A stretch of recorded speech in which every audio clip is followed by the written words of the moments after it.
नमस्कार दोस्तों, स्वागत है आपका कंसेप्ट नर्सिंग क्लासेस में। Nursing officer CHO staff nurse के लिए नेक्स्ट प्रैक्टिस टेस्ट सॉल्व करेंगे। क्वेश्चन नंबर 1, मानव शरीर की सबसे लंबी एवं मजबूत हड्डी है? ए ह्यूमरस, बी टिबिया, सी रेडियस, डी फीमर। मानव शरीर की जो सबसे लंबी एवं मजबूत हड्डी होती है ये फीमर होती है, इसलिए करेक्ट आंसर होगा ऑप्शन डी। नेक्स्ट क्वेश्चन, 2 से 12 माह के बच्चों में कौन सा श्वसन दर निमोनिया का सूचक हो सकता है? ऑप्शन ए 60 प्रति मिनट से अधिक, 50 प्रति मिनट से अधिक, 40 प्रति मिनट से अधिक और 30 प्रति मिनट से अधिक। तो निमोनिया का सूचक कब होगा? जब 2 से 12 माह के बच्चों में उस स्थिति में होगा जब उस बच्चे की जो श्वसन दर है ये 50 प्रति मिनट से अधिक चल रही हो, उसमें यह माना जाएगा कि इस बच्चे को निमोनिया के लक्षण हो सकते हैं। इसलिए इसका करेक्ट आंसर है ऑप्शन बी, 50 प्रति मिनट से अधिक। नेक्स्ट क्वेश्चन,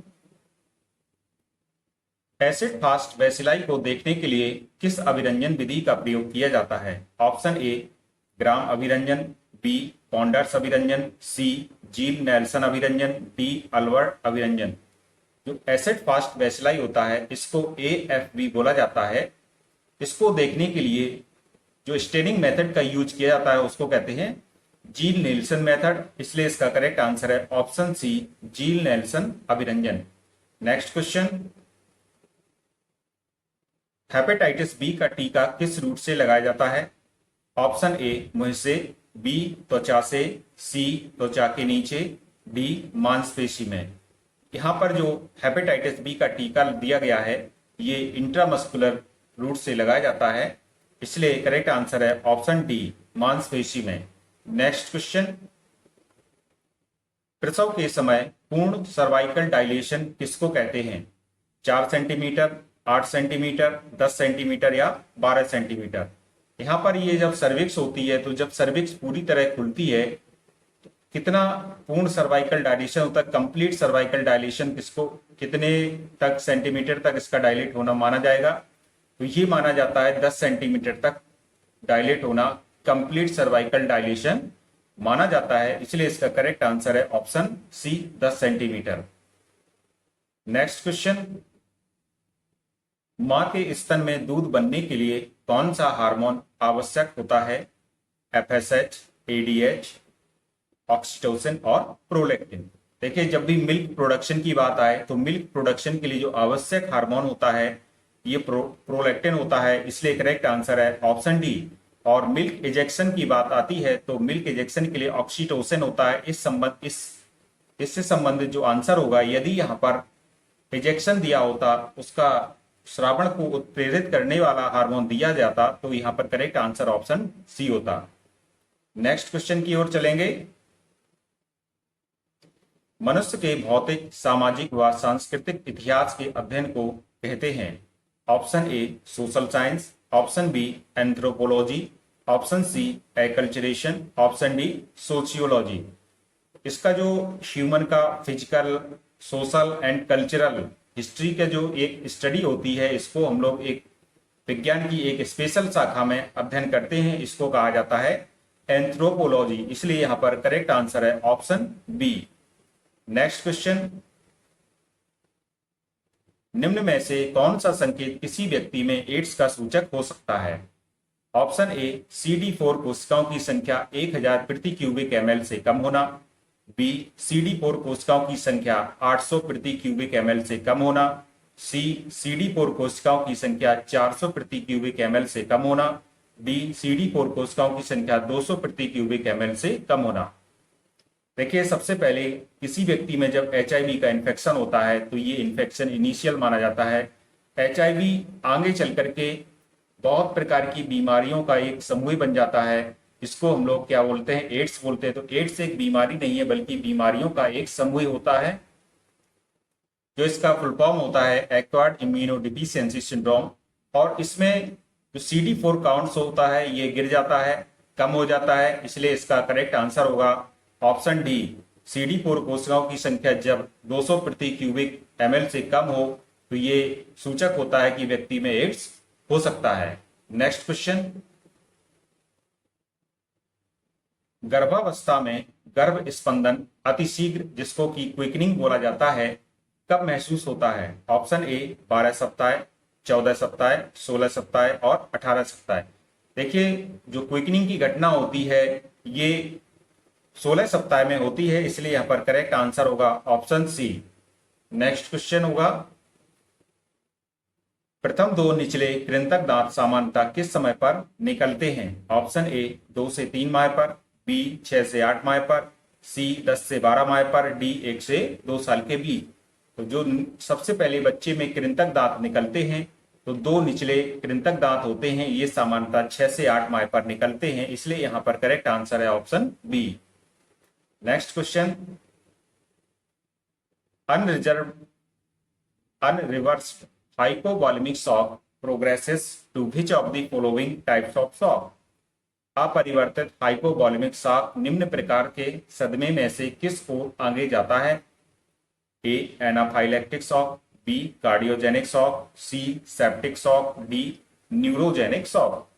करेक्ट आंसर होगा अनरिवर्स। ऐसा हाइपोवॉल्यूमिक शॉक जो रिवर्स ना हो, बैक ना हो, तो आगे ये प्रोग्रेस होकर के जिस की ओर जाएगा वो है कार्डियोजेनिक शॉक में ये बदल जाएगा, इसलिए इसका करेक्ट आंसर है option B. Hypoglycemic shock is a serious medical condition that occurs when the body loses a large amount of blood or fluid। जब किसी बॉडी से ब्लड या फ्लूइड बहुत अधिक मात्रा में लॉस हो जाता है तो इसको हाइपोवॉल्यूमिक शॉक की कंडीशन बोला जाता है। Preventing the heart from pumping enough to blood to the body. इस कंडीशन में बॉडी को पर्याप्त मात्रा में ब्लड पंप नहीं हो पाता है, और यदि इसको अनट्रीटेड छोड़ दिया जाए तो कई प्रकार के ऑर्गन फेल हो सकते हैं इससे। इसका जो लास्ट ऑप्शन होता है कि the condition is most often caused by A severe heart attack but not everyone who has a heart attack has cardiogenic shock. तो अंततः ये कन्वर्ट हो सकता है कार्डियोजेनिक शॉक में। यहां पर देख सकते हैं कि किस प्रकार से कार्डियोजेनिक शॉक का ये लक्षण है। तो कार्डियोजेनिक शॉक में अचानक से ये बीपी लो हो जाता है। इसमें से व्यक्ति कोल्ड शॉक और व्यक्ति को बिल्कुल कोल्ड ट्रॉमा में जा सकता है, क्योंकि उसका ब्लड फ्लो भी गिर जाएगा, उसका परफ्यूजन भी गिर जाएगा, टेम्परेचर भी कम हो जाएगा। इस स्थिति में उसको कार्डियोजेनिक शॉक होने की पूरी संभावना रहती है। नेक्स्ट क्वेश्चन की ओर चलेंगे। The vaccine that is administered after exposure is.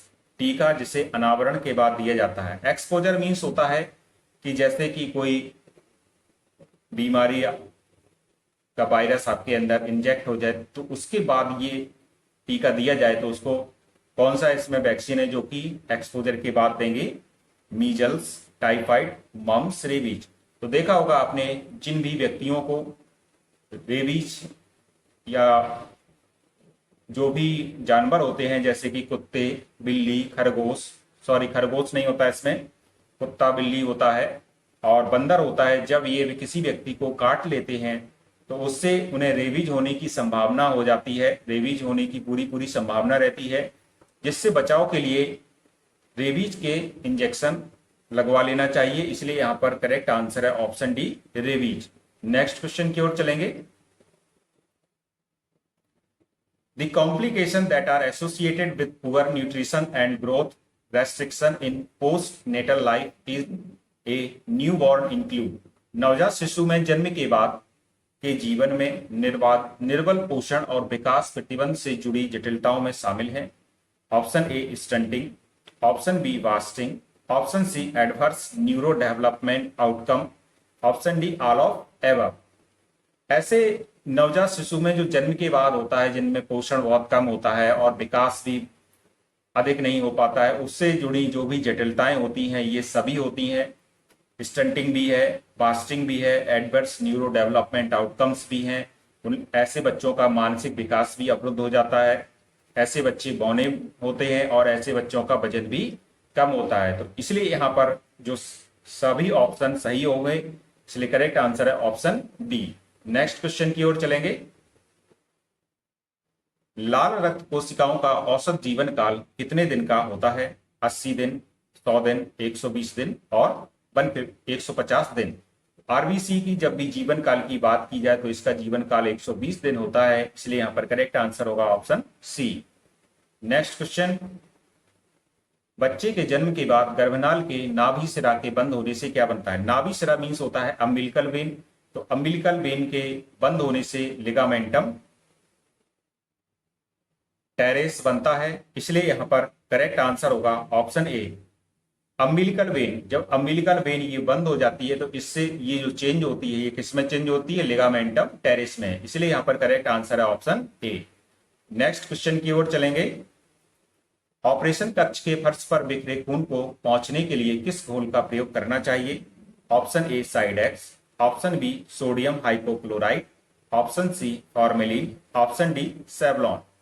जब भी ऑपरेशन थिएटर में यदि गलती से खून के छींटे पड़ जाएं या खून बिखर जाए तो उसको पहुंचने के लिए जिस घोल का प्रयोग किया जाता है वो होता है सोडियम हाइपोक्लोराइड, इसलिए यहां पर करेक्ट आंसर है option B. Next question, Bharat विश्व स्वास्थ्य संगठन के किस क्षेत्रीय संगठन के अंतर्गत आता है? Option A Africa, option B America, option C Europe, option D दक्षिण पूर्व एशिया। यहां पर दिया गया है कि WHO के जो रीजन्स हैं उन रीजन्स में जो इंडिया की जो पोजीशन है वो किस रीजन के अंतर्गत है, तो इंडिया होता है, इंडिया आएगा साउथ ईस्ट एशिया में, इसलिए इसका करेक्ट आंसर होगा ऑप्शन डी। WHO एक वर्ल्ड हेल्थ ऑर्गेनाइजेशन, ये विश्व स्तर की एक संस्था है जिसके वर्तमान महानिदेशक डॉक्टर टेड्रोस अधानोम घेब्रेयेसस हैं इस समय, और WHO का जो मुख्यालय है ये स्विट्जरलैंड में है इस समय, स्विट्जरलैंड के जिनेवा में, इसलिए यहाँ पर और भी इससे संबंधित जो भी एक्सप्लेनेशन है वो भी आप लोगों को देखना चाहिए। नेक्स्ट क्वेश्चन,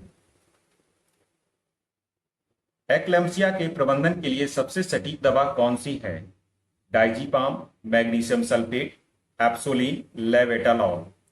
एक्लेम्सिया एक ऐसी स्थिति होती है जिसमें प्रेग्नेंट वोमेन IVP, प्रोटीनूरिया जैसी और शरीर में सूजन की शिकायत होती है एक प्रेग्नेंट वुमेन को, इस कंडीशन को प्रीक्लेम्सिया बोला जाता है। जब प्रीक्लेम्सिया को जब कंट्रोल नहीं कर पाते हैं तो ये गंभीर स्थिति में बदल जाता है जिसको हम लोग एक्लेम्सिया बोलते हैं, और एक्लेम्सिया में सीजर भी आने लगते हैं, दौरे आने लगते हैं। तो एक्लेम्सिया के प्रबंधन की जो सबसे सटीक दवा है, जो ड्रग ऑफ चॉइस होती है मैग्नीशियम सल्फेट, इसलिए यहां पर करेक्ट आंसर है ऑप्शन बी। नेक्स्ट क्वेश्चन की ओर चलेंगे। शरीर के वजन का कितने प्रतिशत पानी होता है? Option A 35%, B 40%, C 63%, D 90%। तो शरीर के जो बॉडी वेट का पानी जब भी परसेंटेज में पूछा जाए तो ये होता है 63%, इसलिए यहां पर करेक्ट आंसर है option C. Next question, Gambusia है वेक्टर जनित रोगों के नियंत्रण के लिए एक तरह का टीका, बी मलेरिया नियंत्रण में सहायक एक दवा, सी मलेरिया नियंत्रण के लिए मछली का एक प्रकार, डी उपरोक्त में से कोई नहीं। तो गैम्बूसिया एक ऐसी मछली होती है जो मादा एनाफ्लीज के लार्वा को खाती है, इसलिए इसका करेक्ट आंसर होगा ऑप्शन सी मलेरिया नियंत्रण के लिए मछली का एक प्रकार। नेक्स्ट क्वेश्चन, निम्न में से HIV किसके द्वारा फैलता है? ऑप्शन ए HIV संक्रमित व्यक्ति के साथ असुरक्षित यौन संबंध से, गर्भस्थ मां से उसके होने वाले बच्चे में, उपरोक्त दोनों से इनमें से कोई नहीं। देखिए जब भी HIV की बात आए तो HIV एक STD डिजीज भी है और असुरक्षित यौन संबंध से फैलता है, इसलिए ऑप्शन ए सही है। और गर्भस्थ मां से उसके होने वाले बच्चे में भी ये होता है, इसलिए ऑप्शन बी भी यहां पर सही हो जाएगा। करेक्ट आंसर है ऑप्शन सी, उपरोक्त दोनों। नेक्स्ट क्वेश्चन, शिशु मृत्यु दर किस उम्र के बच्चों की मृत्यु से संबंधित होती है? ऑप्शन ए 1 माह तक के बच्चों की, ऑप्शन बी 1 वर्ष तक के बच्चों की, ऑप्शन सी 6 माह तक के बच्चों की, ऑप्शन डी 5 वर्ष तक के बच्चों की। शिशु मृत्यु दर की जब भी बात की जाएगी तो शिशु मृत्यु दर का मतलब होता है कि ऐसे बच्चे 1 माह से 1 वर्ष तक के हों, इनको शिशु मृत्यु दर में गणना किया जाता है, और 1 माह से जो कम होते हैं इनको नवजात मृत्यु दर में गणना किया जाता है। इसलिए यहां पर करेक्ट आंसर होगा 1 वर्ष तक के बच्चों की। नेक्स्ट क्वेश्चन, आरबीएसके के अंतर्गत कौन सी बीमारियों की जांच की जाती है? Option A anaemia, option B Bitot spot, option C rickets, option D उपरोक्त सभी। तो आरबीएसके जिसका की फुल फॉर्म होता है राष्ट्रीय बाल स्वास्थ्य कार्यक्रम, और इसमें जो जांच की जाती है किशोर बालक बालिकाओं की, ये एनीमिया है भी है, बीट स्पॉट भी है और रिकेट्स भी है, इसलिए यहां पर करेक्ट आंसर हो जाएगा ऑप्शन डी। नेक्स्ट क्वेश्चन की ओर चलेंगे। एनसीडी की जांच के लिए एएनएम को रिकॉर्ड रखना चाहिए। ऑप्शन ए शारीरिक श्रम का, ऑप्शन बी बीएमआई का, ऑप्शन सी रक्त शर्करा एवं रक्तचाप का, ऑप्शन डी उपरोक्त सभी। तो एनसीडी मीन्स होता है नॉन कम्युनिकेबल डिजीजेस, जैसे कि डायबिटीज हो गया, कैंसर हो गया, ये नॉन कम्युनिकेबल डिजीजेज होती हैं, क्योंकि ये डिजीज एक से दूसरे व्यक्ति में नहीं फैलती हैं। तो इस कंडीशन में जो एएनएम को रिकॉर्ड रखना चाहिए शारीरिक श्रम का, क्योंकि जो व्यक्ति शारीरिक श्रम नहीं करता है उसको डायबिटीज होने की पूरी संभावना है। बीएमआई का, यदि कोई व्यक्ति अधिक फैटी है तो उसको कई प्रकार की प्रॉब्लम्स हो जाएंगी। ऑप्शन सी रक्त शर्करा एवं रक्तचाप, किसी व्यक्ति का बीपी बढ़ा हुआ है या ब्लड शुगर बढ़ा हुआ है तो ये भी एनसीडी में आएगा, नॉन कम्युनिकेबल डिजीज में आएगा, हाइपरटेंशन का मरीज है। तो इसलिए इसमें जो करेक्ट आंसर होगा ऑप्शन डी, इन सभी का रिकॉर्ड एएनएम को रखना चाहिए। नेक्स्ट क्वेश्चन, विटामिन B2 को यह भी कहा जाता है, मींस विटामिन B2 को यह भी कहा जाता है, इसका मतलब है कि विटामिन B2 का आपको केमिकल नेम बताना है। Option A riboflavin, option B niacin, option C thiamine, option D ascorbic acid. Vitamin B2 का जो केमिकल नेम होता है ये राइबोफ्लेविन होता है, इसलिए यहां पर करेक्ट आंसर है ऑप्शन ए। नेक्स्ट क्वेश्चन की ओर चलेंगे। इंजेक्टेबल गर्भ निरोधक है Mala D, Mala N, DMPA, copper T. Injectable means injection से दी जाने वाली गर्भ निरोधक। तो ये जो इंजेक्टेबल गर्भ निरोधक होता है ये डिम्पा मींस DMPA, जिसका की फुल फॉर्म होता है डिपो मेड्रॉक्सी प्रोजेस्टेरॉन एसीटेट, और इसको हर 3 माह पर लगाया जाता है, इंजेक्शन के फॉर्म में आता है ये, इसलिए यहां पर करेक्ट आंसर होगा ऑप्शन सी। यहां पर जैसे मालाडी, मालायन की बात की जाए तो ये ओरली दी जाती हैं और कॉपर टी ये फिजिकली लगाई जाती है। नेक्स्ट क्वेश्चन की ओर चले। गर्भपात के लिए किस दशा में अभिभावक की स्वीकृति की आवश्यकता होती है? ऑप्शन ए 18 साल से कम उम्र में, बी मानसिक रोगी महिला में, सी 1 और 2 दोनों में, डी इनमें से कोई नहीं। तो जिस स्थिति में अभिभावक की आवश्यकता होगी ये होगी मानसिक रोगी महिला में। इसको यदि गर्भपात कराना है तो इसके अभिभावक की आवश्यकता इसमें पड़ती है, इसलिए इसका करेक्ट आंसर है ऑप्शन बी। नेक्स्ट क्वेश्चन,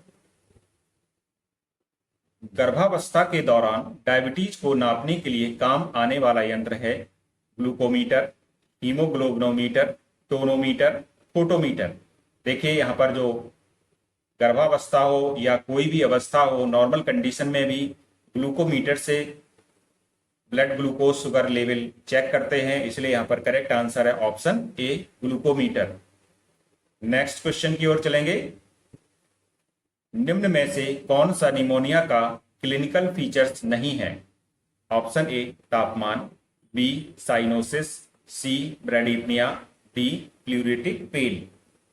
यहां पर जो निमोनिया का क्लिनिकल फीचर्स नहीं होता है आपको ये बताना है।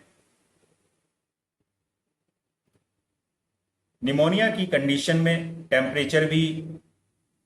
टेम्परेचर बढ़ेगा, फीवर आएगा तो टेम्परेचर बढ़ेगा, इसलिए निमोनिया का एक क्लिनिकल फीचर है। साइनोसिस, शरीर का रंग नीला हो जाएगा, नीलापन आ जाएगा बॉडी में, तो इसको साइनोसिस बोलेंगे। नाखून नीले पड़ने लगेंगे, इसको साइनोसिस बोलेंगे। और ब्रेडिपनिया मीन्स होता है कम सुसंदर हो जाएगी। तो ये निमोनिया के क्लिनिकल फीचर्स होते हैं। अब जो क्लिनिकल फीचर्स नहीं होता है ये है प्लूरिटिक पेन, ये निमोनिया का क्लिनिकल फीचर नहीं है, इसलिए करेक्ट आंसर होगा ऑप्शन डी। नेक्स्ट क्वेश्चन, निम्नलिखित में से कौन सा जल में घुलनशील विटामिन है? Option A vitamin A, option B vitamin C, option D vitamin D, option D vitamin E. देखिए, जब भी विटामिन की बात की जाए तो विटामिन ऐसे तत्व होते हैं जो कि इनको बाहर से भोजन के द्वारा लेना पड़ता है, हमारा बॉडी इनको नहीं बना पाता है। इसलिए ये विटामिन होते हैं, बहुत आवश्यक होते हैं शरीर के लिए। इनकी कमी से डिफिशियंसी डिजीजेस हो जाती हैं। विटामिन दो प्रकार के होते हैं, एक तो वाटर सॉल्युबल और एक होते हैं फैट सॉल्युबल। जो वाटर सॉल्युबल विटामिन होते हैं ये बी और सी होते हैं, और fat soluble vitamin A, D, E, K होते हैं। तो यहाँ पर जो जल में घुलनशील विटामिन की बात की जाए तो ए फैट सॉल्युबल है, सी वाटर सॉल्युबल है, डी फैट सॉल्युबल है और ई फैट सॉल्युबल है। इसलिए यहाँ पर देखा जा सकता है कि केवल विटामिन सी यहाँ पर जो दिया गया है ये जल में घुलनशील विटामिन है, इसलिए करेक्ट आंसर है ऑप्शन बी। नेक्स्ट क्वेश्चन, निम्नलिखित में से कौन से खाद्य पदार्थ से विटामिन ई की सबसे अधिक मात्रा मिलती है? ए मीट, बी सनफ्लावर ऑयल, सी सब्जियां, डी फल। विटामिन ई जिसका केमिकल नाम टोकोफिरॉल भी होता है और जिसकी कमी से बांझपन की समस्या हो जाती है, तो ये जो सबसे अच्छा इसका स्रोत है यहां पर दिए गए ऑप्शन में ये होता है सनफ्लावर ऑयल, इसलिए करेक्ट आंसर है ऑप्शन बी। नेक्स्ट क्वेश्चन की ओर चलेंगे। विटामिन सी की कमी से कौन सी बीमारी होती है? Option A night blindness, option B rickets, option C beriberi, option D scurvy. Vitamin C जिसका की केमिकल नेम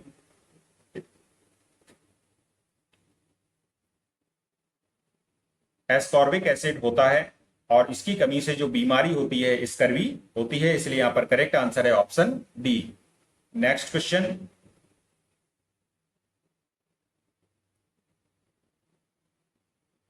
आईयूसीडी का सबसे अधिक पाया जाने वाला प्रतिकूल प्रभाव है? Option A ectopic pregnancy, B excessive menstrual flow, D rupture of uterus, D expulsion of IUCD. IUCD means intra uterine contraceptive devices, जैसे कि कॉपर टी। जब कॉपर टी का जो साइड इफेक्ट इसमें पूछा गया है तो इसका जो सबसे प्रतिकूल साइड इफेक्ट है तो ये होता है एक्सेसिव मेंस्ट्रुअल फ्लो, इसलिए यहां पर करेक्ट आंसर है ऑप्शन बी। नेक्स्ट क्वेश्चन, स्तन की स्वयं जांच करने पर सबसे उचित समय कब होता है? ऑप्शन ए माहवारी के दौरान, ऑप्शन बी माहवारी के प्रथम दिन के 7 से 10 दिन बाद, ऑप्शन सी माहवारी शुरू होने के 10 दिन बाद, ऑप्शन डी यदि महिला हार्मोन ले रही हो तो रक्तस्राव शुरू होने के अगले दिन। देखिए, ब्रेस्ट सेल्फ टेस्टिंग ये ब्रेस्ट कैंसर की जांच के लिए बहुत ही उपयुक्त जांच होती है और महिला को ये स्वयं हर माह करना चाहिए। उसको देखना चाहिए कि कहीं ब्रेस्ट में किसी प्रकार की गांठ तो नहीं बन रही है। और जो जांच करने का सही समय होता है, उचित समय होता है, ये होता है माहवारी के प्रथम दिन के 7 से 10 दिन बाद, इसलिए यहां पर करेक्ट आंसर होगा ऑप्शन बी। नेक्स्ट क्वेश्चन, अगला प्रश्न है, टेस्टोस्टेरोन एक हार्मोन है जो पाया जाता है केवल पुरुषों में, केवल महिलाओं में, केवल पुरुषों और महिलाओं में, केवल पुरुषों में यौवन के समय, डी पुरुषों और महिलाओं दोनों में। तो टेस्टोस्टेरोन एक ऐसा हार्मोन होता है जो केवल पुरुषों में पाया जाता है, इसलिए इसका करेक्ट आंसर होगा ऑप्शन ए, क्योंकि जैसे कि नाम से प्रकट है टेस्टोस्टेरोन, तो टेस्टिस से निकलने वाला हार्मोन है ये, इसलिए यहां पर करेक्ट आंसर है ऑप्शन ई ए। नेक्स्ट क्वेश्चन की ओर चलेंगे। अगला प्रश्न है, विश्व में किशोरावस्था में मृत्यु का सबसे बड़ा कारण है? ऑप्शन ए आत्महत्या, ऑप्शन बी दस्त, ऑप्शन सी सड़क दुर्घटना, ऑप्शन डी एनीमिया। किशोरावस्था में मृत्यु का सबसे बड़ा कारण है इस समय जो विश्व में ये माना जाएगा आत्महत्या, इसलिए यहां पर करेक्ट आंसर है ऑप्शन ए। नेक्स्ट क्वेश्चन, गैर संक्रामक रोग है? ऑप्शन ए एक व्यक्ति से दूसरे व्यक्ति तक फैल सकते हैं, एक व्यक्ति से दूसरे व्यक्ति तक संपर्क द्वारा नहीं फैल सकते हैं, सी वेक्टर द्वारा फैलते हैं, डी उपरोक्त में से कोई नहीं। जैसा कि गैर संक्रामक रोग के बारे में यहाँ पर पूछा गया है, नॉन कम्युनिकेबल डिजीजेस के बारे में, तो ये डिजीज ऐसी होती हैं जो एक व्यक्ति से दूसरे व्यक्ति के संपर्क में नहीं फैलती हैं, इसलिए यहाँ पर करेक्ट आंसर है ऑप्शन बी। अगला प्रश्न है, एक प्राइमरी हेल्थ सेंटर पीएचसी औसतन कितनी आबादी के लिए स्थापित किया जाता है? Option A 5,000, option B 10,000, option C 30,000, option D 50,000। तो एक पीएचसी औसतन एवरेज कितनी आबादी के लिए स्थापित किया जाता है? ये किया जाता है 30,000 की आबादी के लिए, इसलिए यहां पर करेक्ट आंसर है ऑप्शन सी। नेक्स्ट क्वेश्चन, हृदय चक्र की अवधि होती है option 1 0.1 second, option B 0.4 second, 0.5 second और 0.8 सेकेंड। देखिए, जब भी एक हार्ट साइकिल की बात है तो एक पूरे हार्ट साइकिल की जो अवधि होती है ये होती है 0.8 सेकेंड, इसलिए यहां पर करेक्ट आंसर है ऑप्शन डी। नेक्स्ट क्वेश्चन की ओर चलेंगे।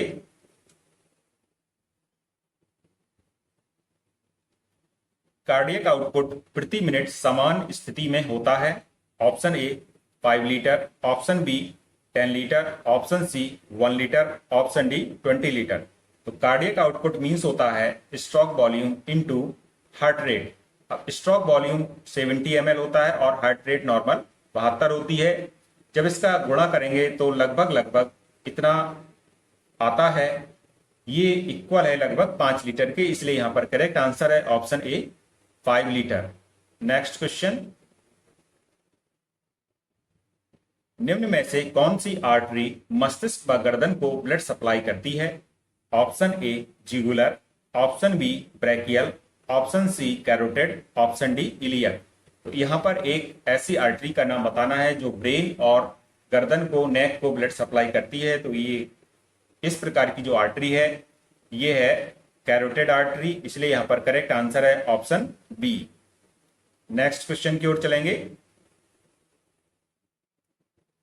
निम्न में से कौन सी सिरा अपर लिम्ब से रक्त एकत्र करती है? अपर लिम्ब से जो भी डीऑक्सीजनेटेड ब्लड होगा उसको लेकर के हार्ट में पहुंचाने का काम करती है, ये आपको आर्टरी बतानी है। अपर लिम्ब्स मीन्स होते हैं आपके हाथ पैर, सॉरी हाथ अकेले होते हैं। तो हाथ से जो वेन वापस ब्लड को हृदय में भेजेगी, ऑप्शन ए है cephalic vein, B femoral vein, D popliteal vein, D गले की नस। देखिए यहां पर सेफेलिक वेन नहीं होगा, फीमोरल वेन ये फीमर में होती है, पॉप्लेशियल फीमर ये पैर में पाए जाने वाला पीछे ट्रायंगुलर पार्ट होता है जो घुटने के पीछे पाया जाता है। यहां पर जो करेक्ट आंसर है गले की नस, जिसको कि दूसरी भाषा में सब क्लेवियन बोन भी बोला, सब क्लेवियन वेन भी बोला जाता है। ये यहां से अपर लिम्ब से, अपर एक्सट्रीमिटी से ब्लड को कलेक्ट करके हृदय में भेजने का काम करती है। इस फिगर के द्वारा हम लोग यहाँ से देख सकते हैं, यहाँ से देख सकते हैं कि ये सब क्लेवियन वेन है और यहाँ से ये ब्लड कलेक्ट कर रही है। कहाँ से? Axillary, cephalic, subscapular, brachial, basilic, median, cephalic, radial, और इन सभी से ये ब्लड कलेक्ट करके कहाँ जा रहा है? गले की वेन में, जिसको सब क्लेवियन बोलेंगे। और ये सब क्लेवियन जाकर के सीधा कहाँ जाएगा? हार्ट में जाएगा। इसलिए इसका करेक्ट आंसर है ऑप्शन डी गले की नस।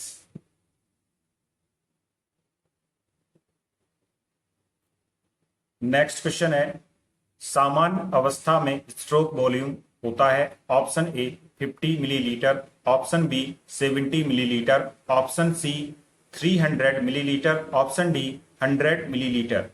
तो जब भी स्ट्रोक वॉल्यूम की बात आती है तो स्ट्रोक वॉल्यूम एक ऐसा वॉल्यूम होता है जिसे हृदय एक बार में बॉडी में भेजता है। तो इसलिए इसका जो करेक्ट आंसर होगा 70 ml एक बार में हार्ट बॉडी में ब्लड भेजता है यहां पर, इसलिए करेक्ट आंसर है option B 70 ml। Next question,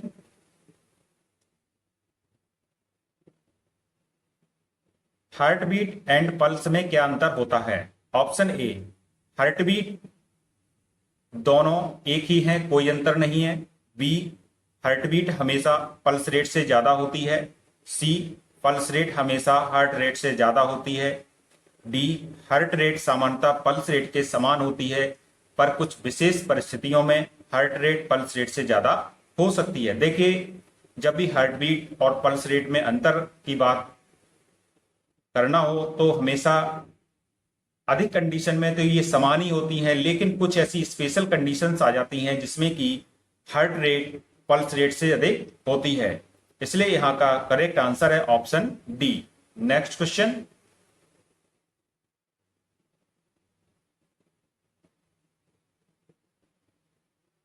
मस्तिष्क को ऑक्सीकृत रक्त सप्लाई होती है मुख्यतः ऑप्शन ए कोरोनरी आर्टरी द्वारा, बी फ्रेनिक आर्टरी द्वारा, डी सर्कुलस आर्टरी द्वारा, डी कैरोटिड आर्टरी द्वारा। तो ब्रेन को ऑक्सीजनेटेड ब्लड सप्लाई करने वाली जो आर्टरी होती है उसको कैरोटिड आर्टरी बोलते हैं, इसलिए यहां पर करेक्ट आंसर है ऑप्शन 4। नेक्स्ट क्वेश्चन की ओर चलेंगे।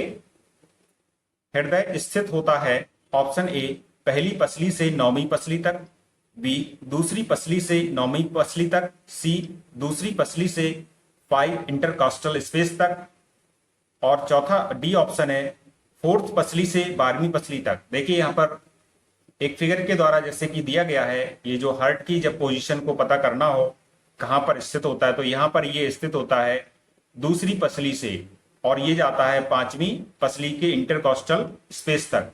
इसलिए यहां पर जो करेक्ट आंसर है, अब देखते हैं क्या होगा। सी ऑप्शन बिल्कुल करेक्ट है, दूसरी पसली से 5 इंटरकॉस्टल स्पेस तक इसका करेक्ट आंसर है। नेक्स्ट क्वेश्चन, दाहिने अलिंद व दाहिने निलय के बीच कपाट पाए जाते हैं जिन्हें कहते हैं ऑप्शन ए एंट्रियो वेंट्रिकुलर कपाट, ऑप्शन बी ट्राइकस्पिड बॉल, सी मिट्रल बॉल, डी अर्धचंद्र बॉल। इसका जैसे देखते हैं कि ये हार्ट होता है 4 चैम्बर्ड का हार्ट है, यहाँ पे ये राइट साइड है, राइट एट्रियम और राइट वेंट्रिकल है। तो राइट एट्रियम और राइट वेंट्रिकल के बीच में जो इसमें सेप्टम पाया जाता है इसको ट्राइकस्पिड बॉल बोलते हैं, इसलिए इसका करेक्ट आंसर है option B tricuspid valve. Next question, in a restaurant a person suddenly collapses choking while eating food. The ideal method to clear the airway is to use which of the following methods? Restaurant में एक व्यक्ति खाना खाते समय अचानक गिर जाता है, दम घुटता है। निम्नलिखित में से किस विधि का उपयोग वायु मार्ग को साफ करने की एक आदर्श विधि है? देखिए एक होटल में एक व्यक्ति खाना खा रहा है, वो अचानक से वह गिर पड़ता है। इस स्थिति में उसका जो एयरवे है साफ करने का, उसको एयरवे को साफ करने के लिए कौन सी विधि सबसे अच्छी मानी गई है? यहां पर ये 4 ऑप्शन दिए हैं, आपको बताना है। ऑप्शन ए जॉ थ्रस्ट मैनूवर, जबड़े पर जोर देना, be head tilt chin left manoeuvre, सिर को झुकाना, थोड़ी को ऊंचा उठाना, सी हेमलेज मैन्यूवर, डी वल सल्वा मैन्यूवर। तो करेक्ट आंसर होगा जिस स्थिति में, इस स्थिति में जिसमें व्यक्ति खाना खा रहा है अचानक गिर जाता है और उसका एयरवे साफ करने का जो आइडियल मेथड है ये है हेमलिच मैन्यूवर, इसलिए इसका करेक्ट आंसर है ऑप्शन सी। नेक्स्ट क्वेश्चन की ओर चलेंगे। The formula for calculating median mean arterial pressure is, माध्य धमनी दाब की गणना का सूत्र है option A diastolic BP plus systolic BP divided by 3, option B diastolic BP plus 2 into systolic BP divided by 4, C systolic BP plus diastolic BP divided by 2, D systolic BP plus 2 into diastolic BP divided by 3। तो जब भी इसका calculating mean arterial pressure calculate करने का जो formula होता है ये होता है systolic BP plus 2 into diastolic BP divided by 3, इसलिए यहां पर करेक्ट आंसर है option D systolic BP plus 2 into diastolic BP divided by 3, ये इसका मीन आर्टेरियल प्रेशर निकालने का फॉर्मूला है। नेक्स्ट क्वेश्चन की ओर चलेंगे। सदमे के प्रतिपूरण चरण में रोगी का रक्तचाप सामान्य सीमा के भीतर रहता है। पर्याप्त हृदय आउटपुट को बनाए रखने में योगदान करने वाले कारक हैं। In a compensatory stage of shock the patient's blood pressure remains within normal limits. The factors that contribute to maintain adequate cardiac output. ऐसे फैक्टर जो मेंटेन कार्डियक आउटपुट को मेंटेन करें इन कंडीशंस में, वो कौन कौन से हैं? Option A, increased contractility of the heart, हृदय की बढ़ी हुई संकुचनशीलता। Option B, vasoconstriction. Option C, increased heart rate. Option D, increased movement of extremity, हाथ पांव की बढ़ी हुई हलचलन। इसमें जब भी कंपनसेटरी स्टेज ऑफ शॉक की बात आए, एक ऐसा पेशेंट है जिसका बीपी नॉर्मल रहता है, the factors that contribute to maintain adequate cardiac output को मेंटेन करने के लिए जो भी इसमें स्टेज है वो होती है increased movement of extremity, means हाथ पांव की बढ़ी हुई हलचल। इसलिए यहां पर करेक्ट आंसर है ऑप्शन डी। अगला प्रश्न है, the role of a nurse in treating a patient in compensatory stage of shock is all except. सदमे के प्रतिपूरक चरण में एक रोगी के उपचार में एक नर्स की भूमिका सभी है सिवाय ए, मॉनिटर पेशेंट हीमोडायनामिक स्टेट, रोगी की हीमोडायनामिक स्थिति की निगरानी करना। बी, प्रमोट पेशेंट सेफ्टी, रोगी की सुरक्षा को बढ़ावा देना। D, administer prescribed ivy fluids and medications, निर्धारित आईवी तरल और दवाओं का प्रशासन करना। डी, प्रोवाइड हेल्थ एजुकेशन, स्वास्थ्य शिक्षा प्रदान करना। पुनः एक बार क्वेश्चन फिर से पढ़ते हैं। The role of nurse in treating a patient in compensatory stage of shock is all except. इसमें जो नर्स की भूमिका है सभी है सिर्फ एक को छोड़ करके। किस स्थिति में? Treating role of compensatory stage shock की कंडीशन में एक रोगी को ट्रीट करने की नर्स की भूमिका इनमें से सभी है सिर्फ एक को छोड़ करके। तो यहां पर क्या होगा, किसी व्यक्ति को शॉक है तो शॉक की कंडीशन में उसको स्वास्थ्य शिक्षा कैसे प्रदान की जा सकती है? Provide health education. इसलिए यहां पर यही ऑप्शन सही हो जाएगा।